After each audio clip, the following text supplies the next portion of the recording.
મહિલા અનામત બિલ પર સંસદના વિશેષ સત્રના બીજા દિવસે પણ ચાલુ રહેશે ચર્ચા. પક્ષ અને વિપક્ષના સાંસદો પરિસીમન પર રાખશે પોતાની વાત. ત્રણેય વિધેયકને પાસ કરવા માટે આજે થશે વોટિંગ.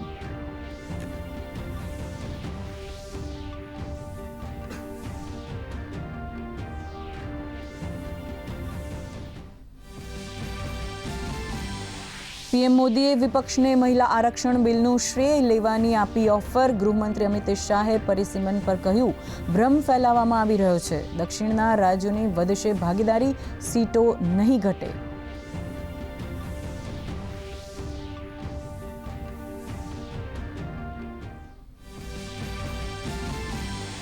પશ્ચિમ બંગાળ ચૂંટણી પર સુપ્રીમ કોર્ટનો મોટો ચુકાદો. એસઆઈઆર અપીલ ટ્રિબ્યુનલ પાસેથી ક્લીન ચીટ મેળવનાર લોકો કરી શકશે વોટિંગ.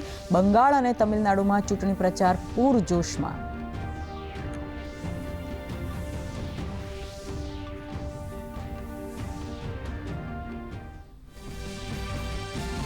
રાજ્યમાં સ્થાનિક સ્વરાજ્યની ચૂંટણીનો ધમધમાટ. મુખ્યમંત્રી ભૂપેન્દ્ર પટેલે કચ્છના અબડાસા અને ગાંધીધામમાં સંબોધી સભા, તો નાયબ મુખ્યમંત્રી હર્ષ સંઘવીએ વડોદરા, છોટાઉદેપુર, પંચમહાલ અને દાહોદમાં વિકાસ સંકલ્પ સભામાં જીતનો વિશ્વાસ કર્યો વ્યક્ત.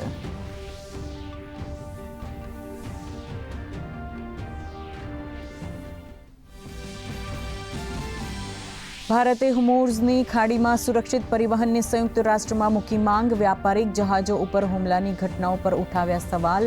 પશ્ચિમ એશિયામાં જલ્દી જ શાંતિ સ્થાપિત કરવા ભારતે કર્યો આગ્રહ.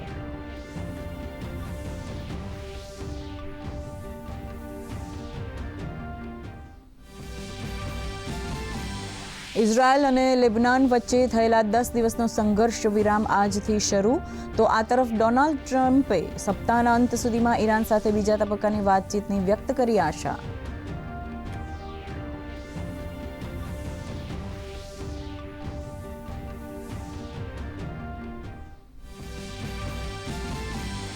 યુક્રેન ઉપર રશિયાનો આ વર્ષનો સૌથી મોટો ભીષણ હુમલો. 700 ડ્રોન અને મિસાઇલોથી કર્યો પ્રહાર. હુમલામાં 17 લોકોના મોત.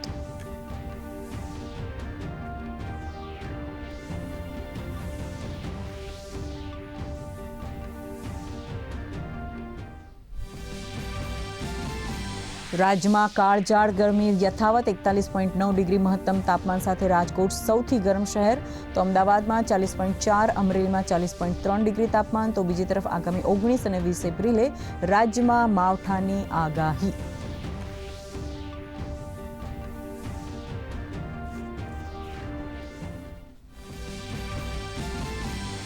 અને આઈપીએલમાં ગઈકાલે પંજાબ કિંગ્સે મુંબઈ ઇન્ડિયન્સને 7 વિકેટથી હરાવ્યું. શ્રેયસ અય્યર અને પ્રભસિમરનની તોફાની બેટિંગને 17મી ઓવરમાં જ જીતી ગયું પંજાબ.